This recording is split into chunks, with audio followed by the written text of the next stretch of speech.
सबसे पहली बात, आप सभी बच्चों का स्वागत है CS प्रीति सिंह क्लासेस में।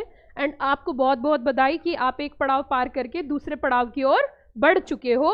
पहली क्लास हम कोई चैप्टर नहीं पढ़ते, सबसे पहले हम पढ़ते हैं बेसिक क्लास, और वो भी किसकी? कंपनी लॉ की।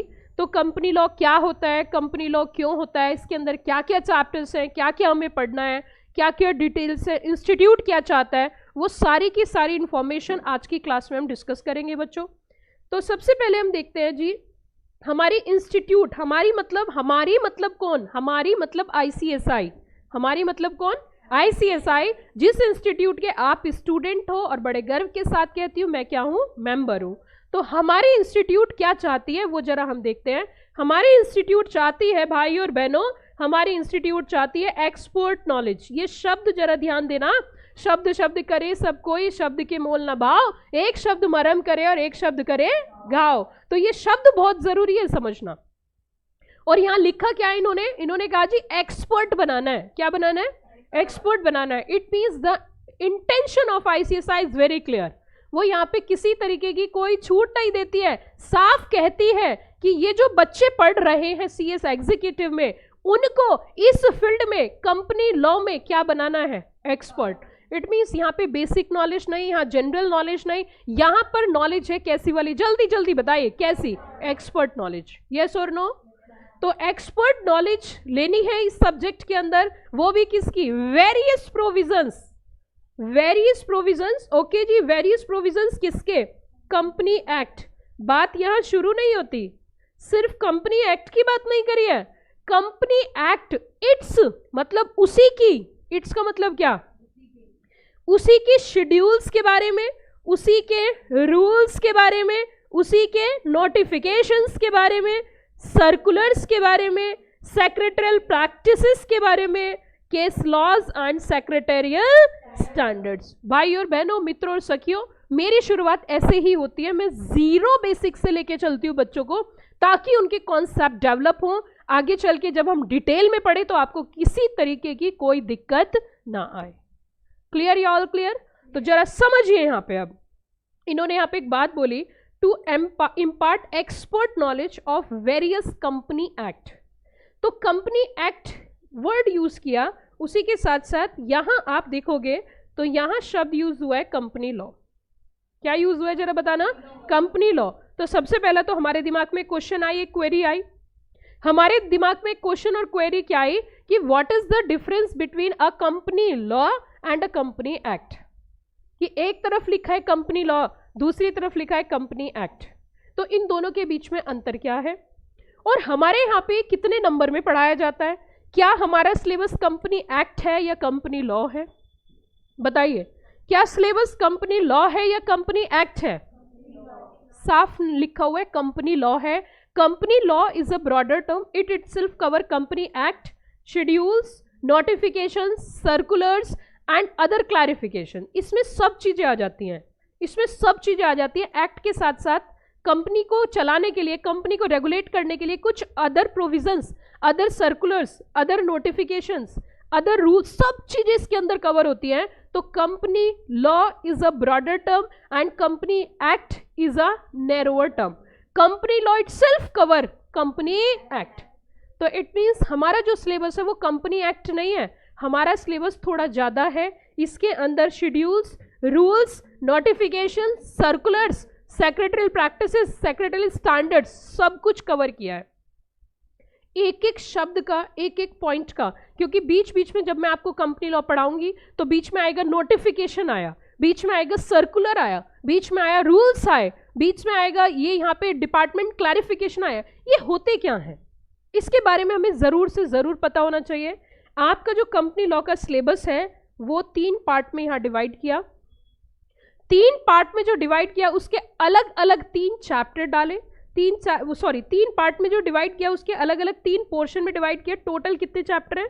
23 चैप्टर्स आर देयर। आपके सिलेबस में 23 चैप्टर दिए हैं, 23 चैप्टर्स, जिसमें कि पार्ट 1 जिसके अंदर आपको पढ़ना है कंपनी लॉ की कुछ बेसिक प्रिंसिपल्स, जैसे कंपनी क्या होती है, कंपनी फंड कहाँ से इकट्ठा करती है, कहाँ से फंड इकट्ठा करती है। फंड कलेक्ट करने के भाई और बहनों 2 रास्ते हैं, पहला ऑनर्स फंड और दूसरा मतलब फंड वो घर वालों से भी ले सकती है, फंड वो बाहर वालों से भी ले सकती है। वही चैप्टर यहाँ पे डाला है जिसको बोलते हैं शेयर्स कैपिटल। क्या बोलते हैं? बाहर वाले कौन होते हैं? Debenture holders. तो एक चैप्टर आपके यहाँ पे डिबेंचर्स, क्या है जरा बताना? डिबेंचर्स। तो एक चैप्टर हो गया इंट्रोडक्शन, कंपनी क्या है, कैसे चलती है। दूसरा चैप्टर पैसे इकट्ठा करना है जी, पैसे इकट्ठा, यस और नो? तो पैसे किससे इकट्ठे किए जाएंगे? ओनर्स फंड बोले तो शेयर होल्डर्स, और किससे इकट्ठे किए जाएंगे? Borrowed fund, debenture holders. तो डेट फंड बोल सकते हैं। तो 3 चैप्टर हो गए, पहला इंट्रोडक्शन, दूसरा शेयर कैपिटल, तीसरा डेट, यस और नो। उसके बाद ये बताया जाएगा अच्छा तुम्हें फंड इकट्ठा करना कि हाँ, कि तुम पैसे कहाँ से ले सकते हो, कि पब्लिक से ले सकते हैं, कि और कहाँ से ले सकते हो उधार, कि बैंक से ले सकते हैं। किससे ले सकते हैं? किससे ले सकते हैं? कि बैंक से पैसे लोगे, कि हाँ, कि बैंक से जब कंपनी पैसा लेने जाएगी तो बैंक वाला जब पैसा देगा तो कुछ चीजें चेक करेगा, नहीं करेगा? बैंक वाला कंपनी से पूछेगा तेरे पास क्या है, कि मेरे पास गाड़ी है, बंगला है और माँ है। माँ नहीं होती कंपनी के पास, गाड़ी और बंगला हो सकता है, ये श्योर ना? तो गाड़ी और बंगला बोले तो एसेट्स। तो वहां पे बैंक वाले बोलेगा कंपनी की हाँ, कि कंपनी की हाँ, कि मैं तुझे फंड तो दूंगा लेकिन बदले में मेरे को क्या चाहिए? सिक्योरिटी। क्या चाहिए? क्या चाहिए जल्दी बोलो? सिक्योरिटी। उसे बोलते हैं चार्ज। क्या बोलते हैं? अगला चैप्टर कौन सा आ जाएगा? चार्ज। कौन सा है? जल्दी जल्दी बताओ। समझ में आ गया? अब उसी के साथ साथ मैं आपकी क्वेरी लूंगी अभी जस्ट, है ना? तो चार्ज के बाद फिर हम ये समझेंगे अच्छा बहुत कमाया पैसा, बहुत कमाया, कि कैसे कमाए, कि इतना प्रॉफिट तुम कमा रहे हो, समाज के लिए तुम क्या कर रहे हो? तो समाज के लिए भी कुछ अच्छे काम कर दो। कि अच्छे काम कि क्या? कि समाज को दान कर दो, कि दान कर देगी हाँ, कि समाज को दान कैसे किया जाता है? CSR। क्या बोला मैंने? CSR, corporate social responsibility. Clear? एक चैप्टर ही है। अब शेयर होल्डर्स कह रहे हैं कि भैया हमने तुम्हें पैसा दिया, हमें भी कुछ डिवाइड करके दे दो, हमें भी कुछ डिवाइड करके दे दो। तो बोले क्या मिलेगा उन्हें? डिविडेंड। अगला चैप्टर हुआ है। तो इस तरीके से बेसिक आपको पढ़ना, मैंने आपको चैप्टर्स भी बता दिए सीक्वेंस में। फिर उसके बाद कंपनी को चलाने के लिए, कंपनी को डायरेक्शन देने के लिए किसकी जरूरत होती है? डायरेक्टर्स। तो डायरेक्टर्स कौन बन सकते हैं, किसको अपॉइंट किया जाएगा, कैसे अपॉइंट किया जाएगा, कितने तरीके के डायरेक्टर होते हैं? Part time, whole time, independent director, women director, resident director, different तरीके के डायरेक्टर। उनको कैसे अपॉइंट किया जाएगा, उनकी सैलरी क्या दी जाएगी, रेम्युनरेशन कैसे दी जाएगी, वो बोर्ड मीटिंग कैसे करेंगे, कहाँ करेंगे, कब करेंगे, कितनी करेंगे, ये तमाम जानकारी आपको मिलेगी company administration and its meeting. समझ में आया? दूसरा पार्ट क्या है? तीसरा, company secretary as a profession, CS industry में जाके PCS को, कंपनी सेक्रेटरी होल टाइम को किस तरीके से काम करने होते हैं, क्या काम करते हैं, वो सारी चीज, उसके साथ इंस्टीट्यूट कैसे उन्हें रेगुलेट करती है। छोटा सा पोर्शन है 10 नंबर का। ठीक है बच्चों, अब हम धीरे धीरे स्टेप बाय स्टेप आगे बढ़ेंगे। बेटा आपकी कोई क्वेरी थी, अब बताओ आप। हाँ देखो, अगर अभी से सिलेबस स्टार्ट करेंगे तो 10 अप्रैल हमारी तरफ से। ठीक है, इतना तो चलेगा, इतना तो चलेगा। ठीक है, इतने तक तो जाएगा बच्चों। ठीक है, उसके बाद फिर आपके पास जो टाइम होगा वो होगा रिवीजन का। ठीक, चलो अब आगे चलते हैं।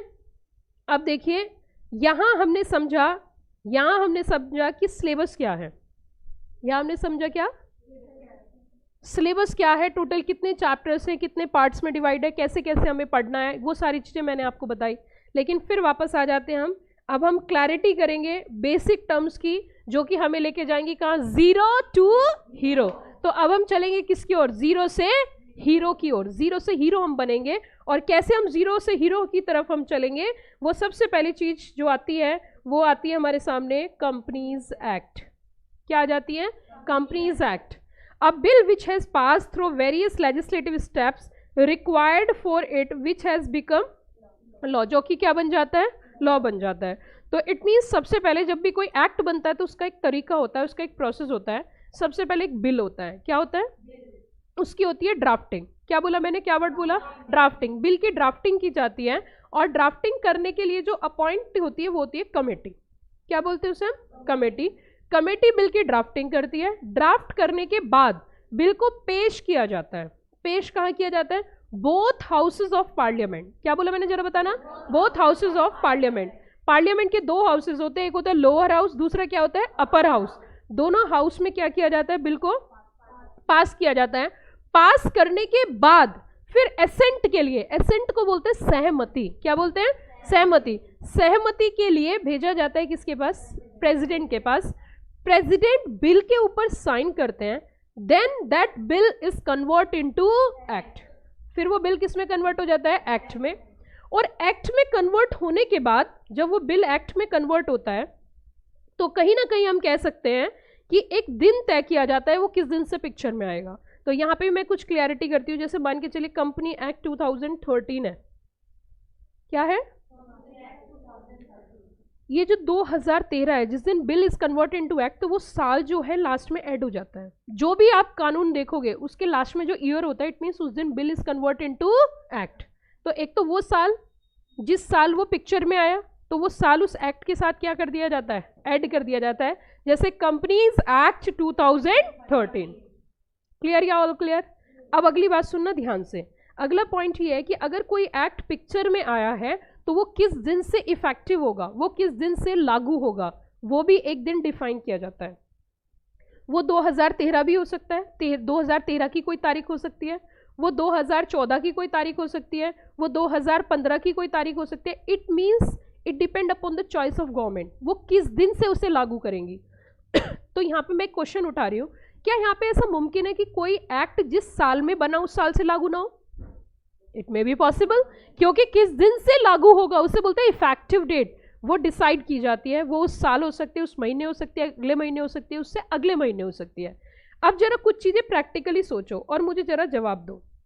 मान के चलो हमने ये स्थिति ली कि हमारे पिक्चर में था एक कंपनी एक्ट 1956। कौन सा था? कौन सा था जरा बताना? Companies act 1956। अब कंपनी एक्ट 1956 की प्लेस पर आया कंपनी एक्ट 2013। ठीक है बच्चों, अब सोचना कॉर्पोरेट के पॉइंट ऑफ व्यू से। अब थोड़ा बड़ा बड़ा माइंड करते जाना है धीरे धीरे। हमने कहा जी कंपनी एक्ट 1956 तो खत्म हो गया, और कंपनी एक्ट 1956 की जगह पर कौन सा आया? Company act 2013। अब जब ये कंपनी एक्ट 2013 पिक्चर में आया तो एक बात तो हमें समझ में आ गई कि ठीक है भैया कंपनी एक्ट 2013 पिक्चर में आ चुका है। Okay okay okay. तो इसके अंदर जो टोटल सेक्शन है वो टोटल 470 सेक्शंस है। कितने सेक्शन है? अब मुद्दा उठता है कि ये 470 सेक्शन पहले दिन से कंपनीज के ऊपर एप्लीकेबल कर दिए होंगे या धीरे धीरे करे होंगे? सोच के जवाब देना मुझे थोड़ा सा। क्या is it possible, is it मुमकिन कि all sections are applicable from single day? है ना?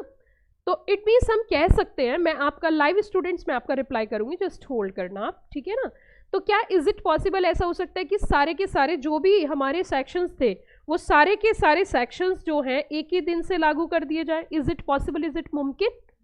Not possible. रीजन क्या है? क्योंकि इंडस्ट्री के ऊपर अगर सारे सेक्शन एक साथ लगा दोगे तो इंडस्ट्री अपना काम करेगी या सेक्शंस का कंप्लाइंस करेगी? देखो यहाँ पे थोड़ा सा ना हमें सोच के चलना है। इसीलिए मुझे कोई जल्दीबाजी नहीं होगी, मैं धीरे धीरे स्टेप बाय स्टेप, घबराने की जरूरत नहीं है। कोर्स आसान है, कोर्स बहुत आसान है, लेकिन बच्चे जो हैं कोर्स के तरीके से नहीं चलते। आप मुझे एक बात बताइए, आप घर में जब कुकिंग करते हो तो एक तो सिंपल रोटी बनती है, एक पराठा बनता है, एक पूड़ी बनती है, यस और नो? मान के चलिए आपने पहले रोटी सेक दी और रोटी सेकने के बाद उसे पूरी में मतलब पूरी रोटी बना ली और फिर पूरी की तरह तल दिया, तो क्या रोटी सही बन पाएगी? पूरी सही बन पाएगी? बताओ ना, क्या पूड़ी सही बन पाएगी? क्या पूड़ी बनाने का थोड़ा बहुत जानते हैं ऑल आर इंडियंस ना? थोड़ा बहुत किचन वगैरह देखिए किधर होती है, कैसे क्या काम होता है, चलो थोड़ा सा आपको पता है। आपने देखा होगा कि जब खाना बनाया जाता है, खाने का जो प्रोसेस होता है वो एक तरीका होता है। पूड़ी बनाने का प्रोसेस अलग होता है, पराठे बनाने का प्रोसेस अलग होता है, रोटी बनाने का प्रोसेस अलग होता है। अब जिस प्रोसेस से वो खाना बनता है वही तो प्रोसेस फॉलो करेंगे। ये पराठे में पूड़ी का और पूड़ी में पराठे का और रोटी में पूड़ी का ऐसे कर देंगे? आप बताओ ना, आंसर दो मुझे। नहीं ना? तो इसी तरीके से जैसा जब बीकॉम की पढ़ाई करते हैं तो बीकॉम के तरीके से पढ़ते हैं, जब सीएस की पढ़ाई करते हैं तो सीएस के तरीके से पढ़ते हैं, जिस लेवल पे होते हैं उसी लेवल से पढ़ते हैं। ठीक है बच्चों? तो हमारा लेवल भी वैसा ही होगा, बट मैं आपको बिल्कुल नहीं डरा रही। आपके साथ अंतिम दिन तक, जिस दिन तक आपका एग्जाम होगा, मैं आपके साथ कनेक्ट रहूंगी। आपको हमारी तरफ से कोई सोचने की जरूरत नहीं है। लास्ट मोमेंट तक जितना भी हमसे मुमकिन होगा, जो भी एफर्ट्स हम लगा सकते हैं, जो भी आपके लिए डेडिकेट हो सकते हैं, वो हर प्रयास हम करेंगे। हमें मतलब नहीं है दुनिया से, हमें मतलब है सिर्फ आपसे। जो क्लासरूम के अंदर बच्चे होंगे, जो लाइव स्टूडेंट्स कनेक्टेड होंगे, उनको बेस्ट सर्व कैसे करना है, इस पे हमारा फोकस रहेगा, इस पे हमारा ध्यान रहेगा। क्योंकि हमारे लिए एक एक बच्चा अपने आप में हजारों बच्चों के बराबर है। एक एक बच्चे का जीवन, एक एक बच्चे का कैरियर अपने आप में इंपॉर्टेंट है। लेकिन मेरी आप सब बच्चों से एक बहुत ज़्यादा मैं आपको यही बोलना चाहूँगी कि आप सब के सब अपने कैरियर के प्रति थोड़ा डेडिकेट रहना। 60 दिन तो तुम रहोगे, 60 दिन तो तुम रहोगे, मतलब अब से लेके फरवरी तक तुम रहोगे, लेकिन मार्च और अप्रैल में तुम रेगुलर नहीं रहोगे। और अगर तुम मार्च और अप्रैल में रेगुलर नहीं रहते अगले लास्ट के 2 मंथ्स, देन आप समझ लेना this is the first symptom not to qualify the CS exam. दुख वहां होता है, दर्द वहां होता है जब बच्चे एडमिशन लेने के बाद भी क्लासेस ड्रॉप करते हैं। बड़ा दिक्कत होती है अंदर से कि बच्चा कर क्या रहा है अपने साथ। तो वो आपको काम नहीं करना। अगर आप उन बच्चों में आना चाहते हो जो क्वालिफाइड बच्चे हैं, जो अभी फाइनल में पढ़ रहे हैं, उनकी वही एक खासियत थी। इवन मैं आपको क्या ही बताऊं कि रिजल्ट आने से पहले बैच स्टार्ट हो जाता है, और जैसे कि मैंने आपको बताया कि हम लोग अलाउड कर देते हैं, तो रिजल्ट आने से पहले मैं अभी देख रही थी कम से कम 10, 12, 14 ज़्यादा ही बच्चे होंगे, कुछ ऐसे बच्चे थे जो रिजल्ट वाले दिन तक पढ़ रहे थे और मुझे वो लाइव में दिखाई दे रहे थे। तो उतना मुझे भी इतना सारे बच्चों में आइडिया नहीं होता कि कौन बच्चा क्या है, कैसे है। जब रिजल्ट आउट हुआ, उन बच्चों की लिस्ट मेरे सामने बन के आई। I am getting shock to see the list. जितने बच्चे एग्जाम देने के बाद भी पढ़ रहे थे, फिर से लाइव क्लास ले रहे थे, वो सारे पास थे। मतलब उन बच्चों ने इतना तक सोच लिया, एग्जाम दे दिया फिर भी पढ़ाई कर रहे हैं। इसे ये वाले बच्चे होते हैं पास। एक्चुअली ये वो क्रीम होती है जो एक्चुअल में CS बनती है, ये वो वाली क्रीम लेयर्स होती हैं। तो आपको सबसे पहली चीज अपने ऊपर कमांड करना है, कंट्रोल करना है। दिन हो, रात हो, सुबह हो, शाम हो, सर्दी हो, गर्मी हो, हमें फर्क नहीं पड़ता अपने शरीर को। क्योंकि CS जो है, CS कोर्स क्या है, आग का दरिया है, डूब के जाना है। और डूब के तभी जा सकते हो आग के दरिया में जब लोहे की तरह काम करोगे, है ना। तो यहाँ पे थोड़ा सा आपको फोकस करना है और मेहनत करनी है। तो अब मुझे बताओ, इज इट पॉसिबल कि कंपनी एक्ट 2013 जैसे ही पिक्चर में आया वो सारे के सारे प्रोविजन अप्लाई कर दिए जाएं? बताइए जल्दी से। Not possible. तो क्या तरीका रहा होगा कि कुछ सेक्शन तो पहले दिन से इफेक्टिव करे होंगे, कुछ सेक्शन अगले साल करे होंगे, कुछ उससे अगले साल करे होंगे। तो वो जो सेक्शंस लागू करे होंगे उसकी डेट नोटिफाई करी होगी। क्या करी होगी? क्या करी होगी? और उसे बोलते हैं इफेक्टिव डेट। क्या बोलते हैं बच्चों? तो वो जो नोटिफिकेशंस आते हैं वो किस तरीके से आते हैं, कहाँ पर आते हैं, वो हम समझेंगे। तो देखिए अब यहाँ पे चलते हैं फिर पीछे से।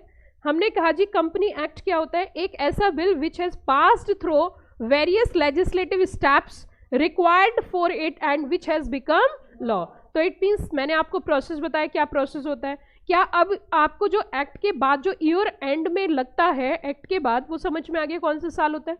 कौन सा साल होता है? जिस साल प्रेसिडेंट ने अपनी क्या दिया, एसेंट दिया है, and that bill is convert into act. Clear या ऑल क्लियर?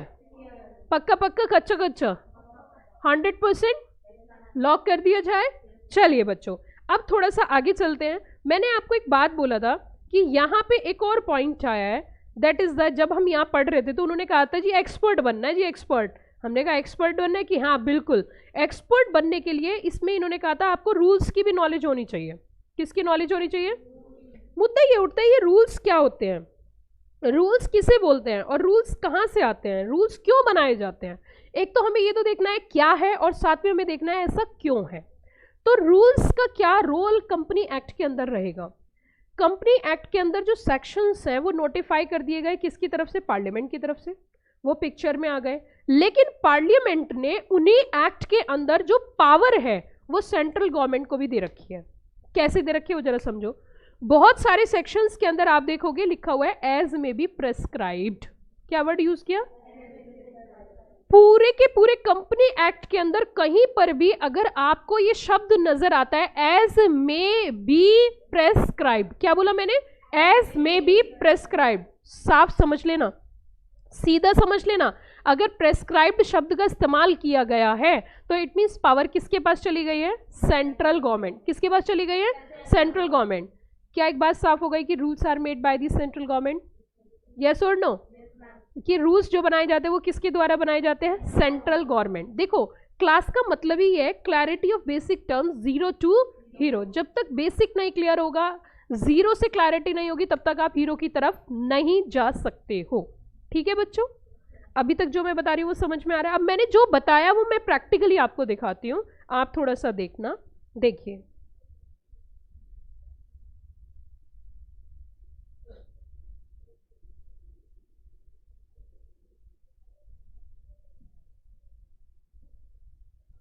ये स्क्रीन पे नजर आ रहा है आपको ई कंपनी एक्ट। अब मैंने आपको कहा था कि भैया ये देखिए कंपनीज एक्ट 2013, उसके बाद आपको नजर आ रहा होगा कंपनीज रूल्स, नजर आ रहा है, उसके बाद आपको नजर आ रहा होगा इफेक्टिव डेट्स, उसके बाद आपको नजर आ रहा होगा नोटिफिकेशन एंड सर्कुलर्स।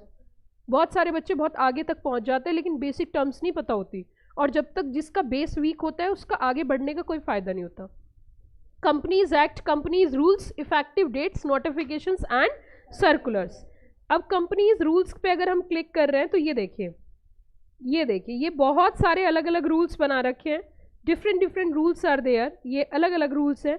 और इनका रोल क्या है वो भी अगर हम देखें थोड़ा सा, अगर हम इनका रोल देखें कि किस तरीके का रोल हमारे सामने नजर आता है तो वो भी हम थोड़ा सा समझते हैं। देखो जब कंपनी एक्ट 2013 में, मैंने आपको बताया कंपनी एक्ट के अंदर टोटल कितने सेक्शंस है, टोटल 470 सेक्शंस आर देयर। ये देखिए आखिरी सेक्शन आपको नजर आ रहा होगा स्क्रीन पे, कौन सा है? 470। कौन सा सेक्शन है? 470। मैम दिमाग घूम के, मैम 470 सेक्शन पढ़ेंगे हम तो मर जाएंगे मैम, सच्ची कह रहे हैं मैम, हम नहीं पढ़ सकते। अरे नहीं पढ़ाए जाएंगे, सारे नहीं पढ़ाए जाएंगे, बीच बीच में से कुछ पढ़ाए जाएंगे, और इतना मजा आपको आएगा इन्हें पढ़ने में, आपको 2 घंटे 2.5 घंटे का तो पता ही नहीं चलेगा कहाँ चले गए। मैम सच्ची में 2.5 घंटे हो गए, मैम झूठ तो नहीं बोले ना, देख लेना, आपको खुद समझ में ही नहीं आएगा कि कितना टाइम हमें पढ़ते हुए हो गए। क्योंकि जब चीज़ें समझ में आती है, आपको जब कोई यूनिट समझ में आ जाती है तो उसके क्वेश्चन करने में मजा आता है, जब समझ नहीं आती तो क्वेश्चन करने में मजा नहीं आता। तो इसीलिए यही एक बात है, नहीं तो आप मुझे झेल नहीं पाओगे। आप देखिए इसके अंदर अगर जैसे कि मैं आपके सामने एक पॉइंट निकाल के दिखाती हूँ, सपोज करो हम केएमपी का एक सेक्शन देख लेते हैं, हम कुछ चीज़ें देख लेते हैं, जैसे अपॉइंटमेंट ऑफ डायरेक्टर है, ये सेक्रेटल ऑडिट फॉर बिगर कंपनीज हमने खोला, आपको कहीं पर भी यहाँ पे बिगर कम प्रेस्क्राइब्ड वर्ड नजर आ रहा है? एज में भी प्रेस्क्राइब्ड, एज में भी प्रेस्क्राइब्ड नजर आ रहा है कहीं? इट मीन साफ हो गया है कि इसके अंदर इन्होंने कहा, मैं एक एग्जाम्पल दे रही हूँ, एग्जाम्पल दे के समझा रही हूँ रूल्स क्या होते हैं, मैं एग्जाम्पल दे के रूल्स समझा रही हूँ, सेक्शन नहीं पढ़ा रही। इन्होंने कहा जी every listed company belonging to such class और classes as may be prescribed, क्या बोला? क्लिक कर दो, लो जी, लो ये देखो निकल के आया क्या रूल। इन्होंने साफ बताया ऐसी कौन कौन सी कंपनीज है जिनके ऊपर ये एप्लीकेबल होता है, मतलब ऐसी कौन कौन सी कंपनीज हैं जिनके ऊपर सेक्रेटरी ऑडिट एप्लीकेबल होता है। कहा जी पब्लिक कंपनी जिसकी पेड अप कैपिटल 50 करोड़ या उससे ज्यादा है, पब्लिक कंपनी जिसका टर्नओवर 250 से ज्यादा है, हर एक कंपनी जिसका लोन जो है वो 250 से ज्यादा है। ये लिमिट जो लिखी हुई है ये पार्लियामेंट ने नहीं कहा, ये बोला सेंट्रल गवर्नमेंट डिसाइड करेगी। कि कौन डिसाइड करेगी? पार्लियामेंट ने तो एक ही बात बोली कि भैया लिस्टेड कंपनी पे तो लागू होगा, ये बात तो किसने कह दी? पार्लियामेंट ने। जल्दी बताओ ये बात किसने बोली? पार्लियामेंट ने। परंतु आगे और कौन सी कंपनी पे लागू होगा मेरे को नहीं पता, कि किसको पता है? कि सेंट्रल गवर्नमेंट। सेंट्रल गवर्नमेंट को पावर कैसे दी? As may be prescribe. तो सेंट्रल गवर्नमेंट उसे प्रेस्क्राइब में कहां जाना पड़ता है? रूल्स में। कहां जाना पड़ता है? क्लियर या ऑल क्लियर? तो rules are made by the, पक्का पक्का समझ में आ रहा है? ओके अब देखिए इधर आ जाइए जरा, ये देखिए सेंट्रल गवर्नमेंट में by notification make rules for carrying out the provision of this act. It means एक बात तो हमें समझ में आ गई भाई और बहनों कि ये रूल्स भी क्यों बनाए जाते हैं। इसका कारण है कंपनीज को रेगुलेट करना। क्वेश्चन नंबर 1, मैम एक बात बताओ, जैसे ये रूल्स बनाए गए ठीक है, पर मैम आप एक बात तो समझाइए ना कि क्या सारे सेक्शन तो एक साथ इफेक्टिव नहीं होते पर उसकी इफेक्टिव डेट एक ही होती है? पर क्यों एक नहीं होती है, अलग अलग होती है बेटा विंसी, अलग अलग हो सकती है, जरूरी नहीं है एक ही डेट हो, इट मे बी डिफरेंट। किसने कहा ये बात? किसने बोली ये बात? किसने बोली आपको? नहीं ऐसा कुछ नहीं है, अलग अलग भी होती है, अलग अलग भी होती है। अब सुनो जरा, रूल्स क्यों बनाए जाते हैं, जरा बताइए रूल्स क्यों बनाए जाते हैं? क्या रूल्स जो है कंपनीज को चलाने के लिए है ना, उसी के लिए बनाए जाते हैं। अब मुद्दा ये उठता है कि पावर जो है पार्लियामेंट को, पार्लियामेंट के पास क्यों नहीं छोड़ी गई, ये पावर सेंट्रल गवर्नमेंट को क्यों दी गई? सोचो और सोच के जवाब दो, थोड़ा सा दिमाग लगाओ, लगाना पड़ेगा, यही फायदा है कोचिंग क्लासेस का। ये पावर, जब एक बात बताओ, एक्ट तो बन ही रहा था, पार्लियामेंट उसे बना ही रही थी, पास ही कर रही थी, तो वही सारी चीजें डिसाइड कर देती। इन्होंने पावर जो है सेंट्रल गवर्नमेंट को क्यों दी, ये हमें समझ नहीं आ रहा है। ऐसा क्यों? देखो मुझे आपको ना डेवलप करना है, क्यों क्यों क्यों क्यों क्यों। और जब आप 6 महीने बाद यहाँ से जाओगे ना, या जब आप एग्जाम दोगे, तो आप अपने अंदर डिफरेंस देखोगे, और डिफरेंस तो आपको अभी भी नजर आता होगा एग्जाम पास करने के बाद। हाँ जी बताओ, ये पावर सेंट्रल गवर्नमेंट को ही क्यों दी गई, ये पावर पार्लियामेंट के पास क्यों नहीं रही? वही बना देते जब कर रहे थे, तो एक साथ वही कर देते सब कुछ। ऐसा क्यों? हम्म, सुनिए मेरी बात। 2013 में कोई कानून पारित हो गया, ठीक है, पार्लियामेंट के प्रोसेस से हुआ, दोनों हाउसेस से पास हुआ। उसके बाद अब हर 5 साल बाद सरकार बदलती है, सरकार बदलती है, अपने हिसाब से कंपनीज को चलाएगी, अपने हिसाब से चेंजेस करेगी, अपने हिसाब से लिमिट बढ़ाएगी। क्या बार बार पार्लियामेंट के सेशन में जाना पड़ेगा क्या? नहीं ना। अगर कोई चेंज करना है लिमिट में, तो कौन कर सकती है? Central government. और सेंट्रल गवर्नमेंट तो हर 5 साल बाद बदलेगी, तो अपने हिसाब से क्या कर सकते हैं? चेंजेस कर सकते हैं और इकोनॉमी को आगे बढ़ा सकते हैं। इसीलिए भाई और बहनों, इसीलिए पावर किसको दी गई है? Central government. Clear? You all clear? जल्दी जल्दी बताओ, समझ आए कि नहीं आए? पक्का पक्का, कच्चा कच्चा? चलिए अब इधर देखिए जरा, ये क्या कहा इन्होंने। अच्छा, इन्होंने ना एक टर्म यूज किया यहाँ पे, और जैसे ही इन्होंने एक टर्म यूज किया, हमारे दिमाग की दही हो गई। कैसे? ओहो my God, what do you mean by the notification? ये नोटिफिकेशन क्या होता है? बताइए ना। नोटिफिकेशन की नोटिफाई करेगी। हमने कहा ये क्लास है जीरो टू हीरो बनने की। नोटिफिकेशन का मतलब क्या होता है, यही समझेंगे, यही समझेंगे। What do you mean by the notification? Notification का मतलब होता है अनाउंसमेंट। क्या मतलब होता है? Notification means a notification published in the official gazette. What do you mean by the official gazette?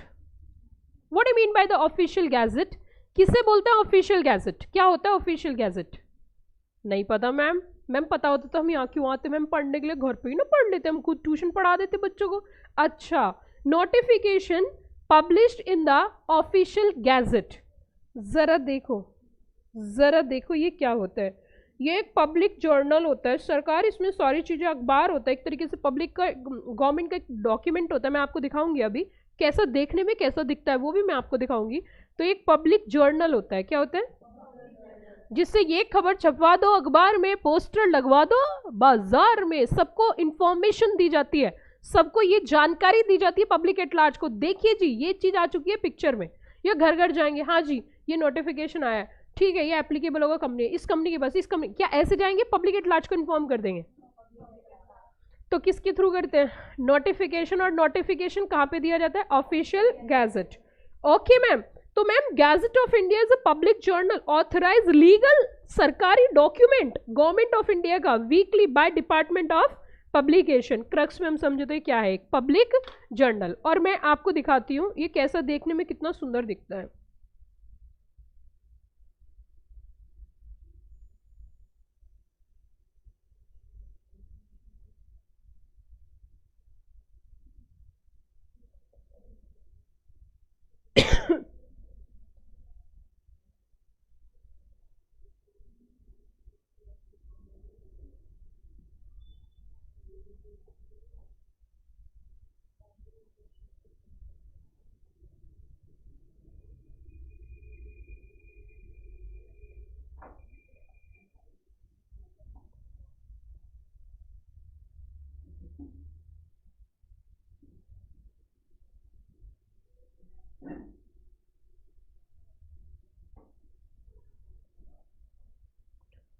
ये देखिए क्या चल रहा है, सारे जहां से अच्छा हिंदुस्तान हमारा, हम बुलबुले हैं इसके, ये गुलसिता हमारा। देखिए जरा, ये चल रहा है gadget of India, directorate of printing, department of publication, ministry of housing and urban affairs, government of India. यहां से, ये यहां से पब्लिश होते हैं गैजेट। देखते हैं ये खुलेगा तो हम आपको दिखाएंगे। खुल जा सिम सिम, खुल खुल। ये देखिए इस तरीके से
ऐसा होता है कुछ कुछ। ये इसमें लिख दिया जाता है कि इस दिन से ये ऐसे ऐसे क्या किया जा रहा है, लागू किया जा रहा है, ये चीज पिक्चर में आ रही है। The gadget of India, Bharat का राजपत्र, समझ में आया? तो बोलते हैं ऑफिशियल, कोई भी चीज इसमें नोटिफाई करनी है तो फिर किस में पब्लिश कर देते हैं, ऑफिशियल गैजेट में। Clear, you all clear? कोई भी चीज, कोई भी टर्म आपको परेशान ना करे, इसीलिए मैं पहले से ही थोड़ा हार्डवर्क करके बच्चों को लेके चलती हूँ, ताकि जब हम आगे डीप प्रोविजंस पढ़ेंगे तो आपको छोटी छोटी चीजें डाउट ना हो। हालांकि बहुत सारे बच्चे पूछते नहीं है क्या होता है, पढ़ते जाते, लेकिन हमें पता होना चाहिए अगर प्रोफेशनल कोर्स में आपने एंट्री करी है। एक्सपेक्टेशंस बच्चों की बहुत हाई होती है। कोई बोलता है जी मुझे तो 70,000 की सैलरी चाहिए, कोई बोलता है मुझे 90,000 की सैलरी चाहिए। अगर एक्सपेक्टेशंस हाई है तो नॉलेज भी हाई होनी चाहिए। जो इंस्टीट्यूट की इंटेंशन है वो एकदम साफ है, वो चाहती है कि आपको क्लैरिटी हो, आप इस फील्ड में एक्सपर्ट हो पूरे हिंदुस्तान के अंदर। अगर किसी को एक्सपर्ट बोला जाता है इस फील्ड में तो वो सिर्फ और सिर्फ कंपनी सेक्रेटरी, उसके अलावा और कोई नहीं है जो एक्सपर्ट इन कंपनी लॉ बोला जाता है और माना जाता है। लेकिन अगर आप कंपनी लॉ के ही एक्सपर्ट नहीं है तो आपको बहुत ज़्यादा प्रॉब्लम आएगी, बहुत ज़्यादा दिक्कत आएगी। क्लियर, या ऑल क्लियर? समझ में आ रही है? तो ये कहीं ना कहीं आपने देखा भारत का राज्य पत्र। इससे पीछे अगर हम चले तो हमने स्टार्ट किया था कंपनी एक्ट, फिर हम आए रूल्स, फिर हम आए नोटिफिकेशन, फिर हम आए गैजेट के ऊपर।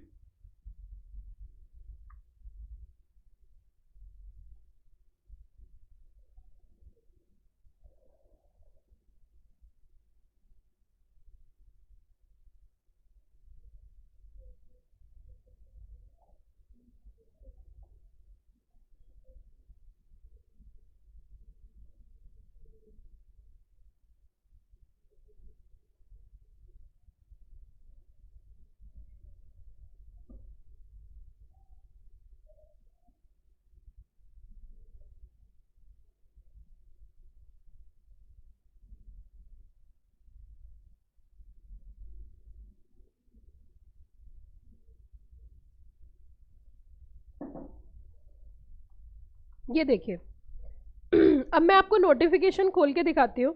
जैसे हम अपने कंपनी एक्ट में गए, ये कंपनी एक्ट में पहुंच चुके हैं, ठीक है। ये आपको दिख रहा है राज्यपत्र, भारत का राजपत्र, गैजेट ऑफ इंडिया। नोटिफाई किसके थ्रू किया जाता है? गैजेट के। किसके थ्रू किया जाता है? गैजेट के। ये देखिए इंग्लिश में भी होता है और साथ में हिंदी में भी होता है। ये देखिए, ये इस तरीके से, हिंदी तो आपको समझ में नहीं आएगी। ये देखिए, ministry of corporate affairs, ministry of corporate affairs notification, new Delhi 20 सितंबर 2022, ठीक है। ये कहीं ना कहीं आ चुका है पिक्चर में। और उसी के साथ साथ ये देखिए, इसमें जो भी चेंजेस करने होते हैं फिर वो चीज़ यहाँ पे डाल दी जाती है और उसके हिसाब से फिर वो क्या कर दी जाती है, लागू कर दी जाती है। गॉट द पॉइंट बच्चों? जैसे कि अगर हम थोड़ा सा और आगे चले, और यहाँ पे मैं आपको बता भी रही थी कि जो भी चीज़ें नोटिफाई करनी होती है वो किसके थ्रू करते हैं, नोटिफिकेशन। तो नोटिफिकेशन पे क्लिक करेंगे, क्या नोटिफिकेशन आया, किसके थ्रू आता है, ऑफिशियल गैजेट। मुझे पहले जल्दी से बताइए, क्या कंपनी एक्ट समझ में आ गया? ये समझ में आ गया आपका क्या सिलेबस है? ये समझ में आ गया आपको नोटिफिकेशन किसे बोलते हैं? ये समझ में आ गया आपको रूल्स किसे बोलते हैं?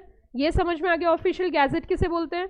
तो देखो, हमारी जो इंस्टीट्यूट की ऑब्जेक्टिव है वो इन सब चीज़ों की टर्म्स की क्लैरिटी कराने की उनका उद्देश्य है।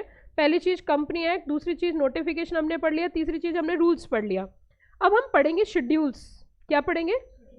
मुद्दा ये उठता है, ये शेड्यूल्स क्या होते हैं, शेड्यूल किसे बोला जाता है और शेड्यूल क्यों होते हैं? तो शेड्यूल मैं दूसरे तरीके से आपको समझाती हूँ कि शेड्यूल्स एक्चुअल में होते क्या हैं, है ना। शेड्यूल्स किसे बोलते हैं? आपने देखा होगा कभी कभी घर में क्या होता है कि जैसे सपोज करो एक पूरा का पूरा 50-40 किलो केजी का एक पूरा का पूरा कंटेनर, या हम कट्टा बोल सकते हैं उसे देशी भाषा में, इंग्लिश वाले तो नहीं है कुछ ज़्यादा वाले, जो लंदन वंडन वाले तो नहीं है, अच्छा ठीक है। तो फिर 50 केजी का कोई पूरा का पूरा शुगर आप लेके आ गए, तो आप जैसे ही वो शुगर गाड़ी में से निकाल के लाओगे तो सीधा किचन पे गैस के बराबर में रख दिया 50 किलो का कट्टा, 50 किलो का कट्टा सीधा गैस के बराबर में रख दिया और वहीं चाय बना रहे हो और कट्टे में से चीनी डाले जा रहे हो। ऐसा करते हैं क्या? गेस्ट आए, मिठाई की जरूरत नहीं, चीनी डाल दी 2 गिलास, 1 कप चाय 2 गिलास चीनी। तो इतनी मीठी चीनी की वजह जी हम मिठाई से थोड़ा परहेज करते हैं, इसलिए हम चीनी ज़्यादा खा लेते हैं, चाय में इतना मीठा डाल देते हैं कि मिठाई की ज़रूरत ना पड़े, ठीक है। तो बताइए क्या ऐसा करते हो? क्या प्रोसेस होता है वैसे? अगर 50 केजी शुगर ला ले आए हैं 50 kg चावल ले आए तो चावल का कट्टा वहीं रख लिया किचन में ऊपर की तरफ और उसमें से एक कटोरी डाल ली चावल, ये लो। कितना आसान तरीका है। Is it possible? या ऐसे काम होते हैं? कैसे होता है? कैसे होता है? काम करने का तरीका क्या होता है जी? कंटेनर में रखते हैं, पहले छोटे कंटेनर में करके रखते हैं और वो 50 किलो का कट्टा कहाँ रखते हैं? गेट पे रख देते, दान करते जाते हैं, लेते जाओ हैं। तो वो जो है 50 kg का कट्टा क्या करते हैं कि घर के अंदर एक ऐसी जगह स्पेसिफाई करते हैं जहाँ हम एक्स्ट्रा सामान स्टोर करते हैं और उसको बोला जाता है स्टोर रूम। जितनी ज़रूरत होती है उसमें से ले आते हैं और ला के रख लेते हैं। हालांकि आज की डेट में कल्चर चेंज हो गया भाई, सब स्टोर रूम जितनी तो किचन होती है और किचन जितना कमरा होता है, तो वो कॉन्सेप्ट था। बट आज की डेट में जैसे जैसे आप देख ही रहे हो, हंसने वाली तो खैर कोई बात ही नहीं, आप जानते ही हो आजकल लाइफ जो है वो बड़ी हो रही है और घर छोटे हो रहे हैं, है ना। हाँ, पॉपुलेशन बढ़ते हुए तो कहीं ना कहीं ये चीज़ है। देखो शुरुआत कहाँ से होती है? हमारी सबसे पहली इच्छा बचपन में जो होती है, मैं आपको बताती हूँ, सबसे पहली इच्छा जो बचपन में होती है वो शुरुआत कहाँ से होती है? सबसे पहला हमारा मन करते हैं हम 2.5 से 3 या 3.5 या 4 साल के होते हैं, साइकिल की इच्छा होती है कि हमारे पास एक वाहन होना चाहिए जिसका नाम है साइकिल। यस और नो? और उस समय वो साइकिल का जो आनंद होता है वो आज की डेट में ऑडी वाला आनंद नहीं है।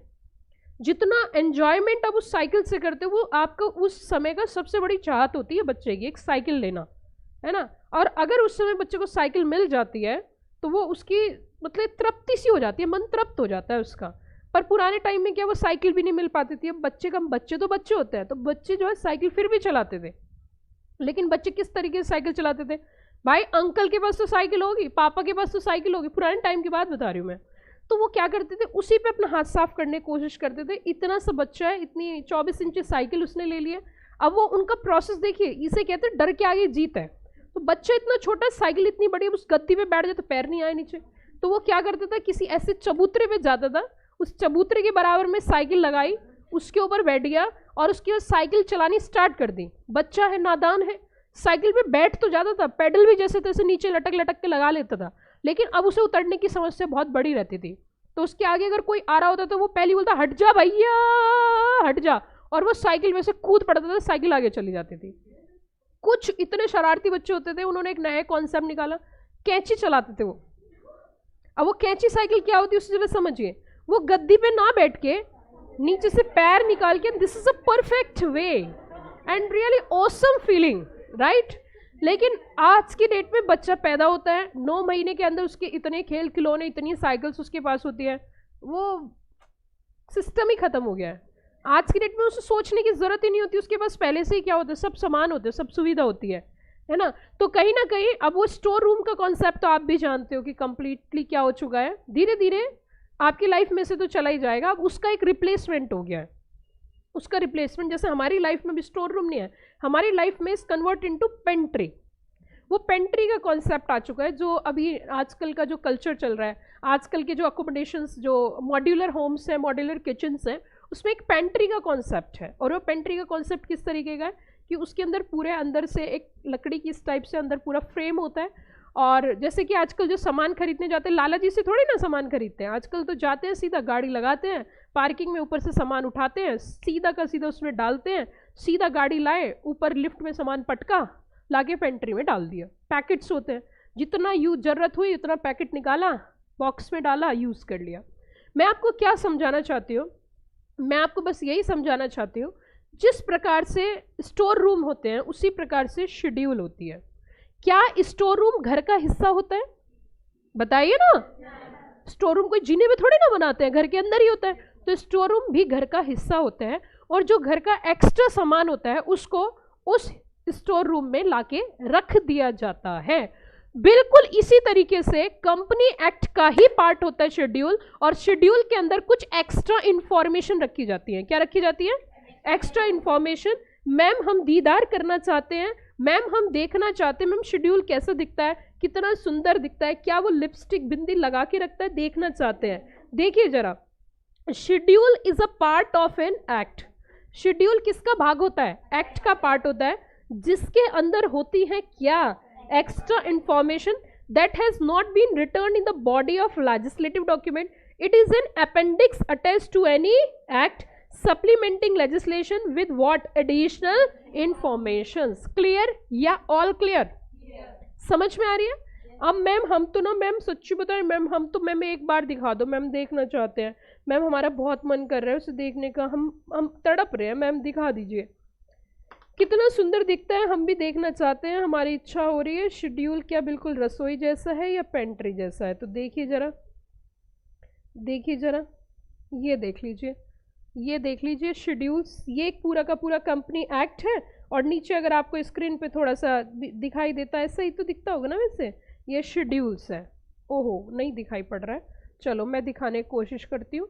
अब कुछ दिखाई दे रहा है? शेड्यूल्स है नीचे, है ना? तो शेड्यूल्स नजर आ रहा होगा। अच्छा ये कितने शेड्यूल है? सातों को 7 मारूंगा, एक 7 मारूंगा, 1 से 7 तक है। कितने टोटल? 1 to 7। अच्छा इसको खोल के देखिए कैसे दिखते हैं, ये देखिए जी, अब ये देखिए, ये देखिए टोटल हमारे सामने स्क्रीन पे हमें नजर आएंगे 7 शेड्यूल। अच्छा वैसे तो मैं आपको बता देना चाहती हूँ और मैं यहीं पर याद करवा देना चाहती हूँ, वैसे आपकी पहली बेसिक क्लास है। आप ये बोलोगे मैम ये क्या हो गया मैम, ये तो बवाल हो गया, बिल्कुल बवाल ही करना है हमें। देखिए ये शेड्यूल टोटल 7 है और सातों शेड्यूल को मैं आपको याद कराती हूँ यहीं पर। तो शेड्यूल हमने कहा जी कंपनी एक्ट का ही भाग होता है, जगह जगह पे हमें शेड्यूल का भी यूज करना पड़ेगा। क्लियर या ऑल क्लियर? पक्का पक्का? ओके अब देखिए सबसे पहली बात, सबसे पहला पॉइंट हमारा है मेमोरेंडम ऑफ एसोसिएशन। आपको नजर आ रहा है? क्या आप इसके बारे में आपने सुना है या आपके लिए सुना है? पक्का? सबसे पहले कंपनी बनती है, उस कंपनी के कागज तैयार होते हैं, तो उसका फॉर्मेट दे रखा है शेड्यूल 1 में। कहाँ दे रखा है? शेड्यूल 1 में। समझ में? कंपनी बनेगी तो उसका फॉर्मेट होगा। उसके बाद आगे बढ़ते हैं शेड्यूल 2। अब जब कंपनी बनती है तो एसेट्स आती है, एसेट्स आती है तो डेप्रिसिएशन होगा। तो डेप्रिसिएशन कैसे होगा, कितना होगा, वो दे रखा है शेड्यूल 2 में। कहाँ दे रखा है? शेड्यूल 2 के अंदर। उसी के साथ साथ फिर हम थोड़ा सा आगे चलेंगे। अब शेड्यूल डेप्रिसिएशन वगैरह हो गया तो उसका हिसाब किताब करेंगे।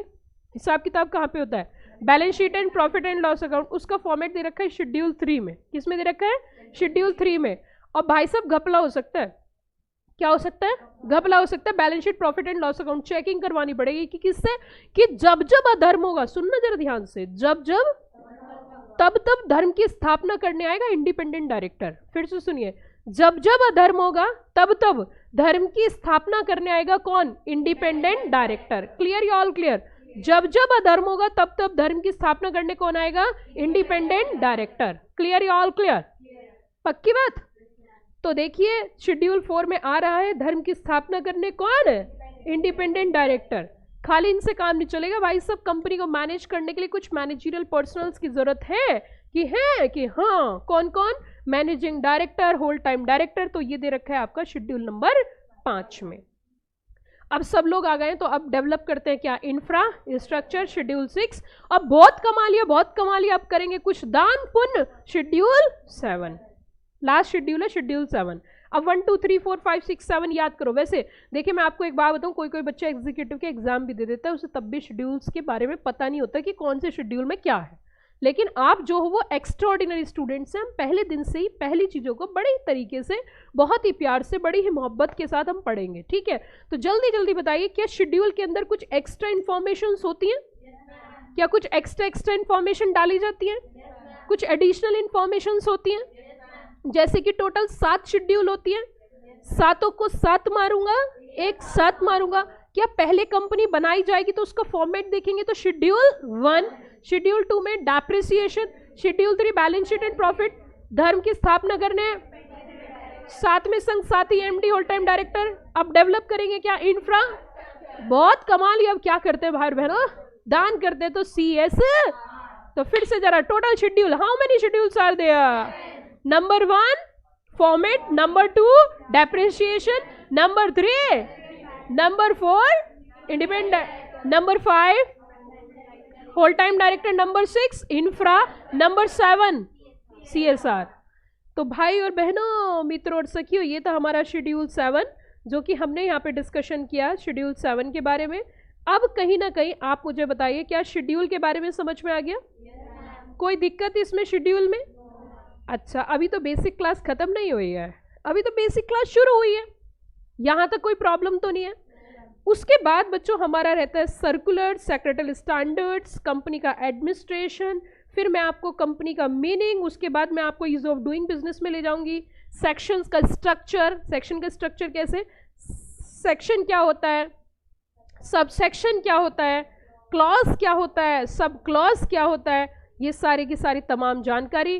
फिर हम और डीप में इंटरनेशनल लेवल की बात करेंगे, ईज ऑफ डूइंग बिजनेस, क्यों कंपनी एक्ट में चेंजेस होते हैं, क्यों अमेंडमेंट्स होते हैं, कैसे अमेंडमेंट्स होते हैं, तो वो सारी चर्चा हम करेंगे, क्योंकि ये सारा बेसिक है और मैं चाहती हूँ कि मैं आपको चैप्टर की ओर तब बढ़ाऊं जब आपके बेसिक चीजें एकदम क्लियर हो, और हम फिर चलेंगे 0 to hero and company is defined in section 2 clause 20। तो 0 to, अब मुझे जल्दी बताओ, क्या आपको कंपनी एक्ट समझ में आया, टोटल चैप्टर कितने समझ में आया, क्या क्या पढ़ना है समझ में आया, शेड्यूल्स क्या होती है समझ आया, रूल्स, नोटिफिकेशन, सर्कुलर हमने अभी नहीं पढ़ा, ऑफिशियल गैजेट, शेड्यूल कितनी होती है अभी क्लियर हो गया, कोई दिक्कत तो नहीं आता है।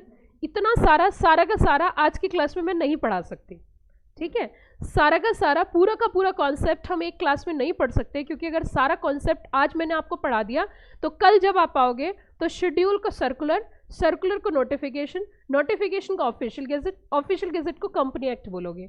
तो ये जो बेसिक क्लास है इसका फॉर्मेट जो मेरे पास नोट्स है ये आपकी बुक में भी है और मैं आपको फॉरवर्ड भी करूंगी, तो आप एक बार जस्ट गो थ्रू होना। अगला सेशन लंबा चलेगा, अगली क्लास 2 घंटे की चलेगी, क्योंकि अगली क्लास में बेसिक खत्म हो जाएगा। आज की क्लास में बेसिक खत्म नहीं कर सकते, खत्म कर देंगे आपके लिए बर्डन हो जाएगा। क्लियर है बच्चों? तो सुनिए जरा ध्यान से सारे के सारे स्टूडेंट्स,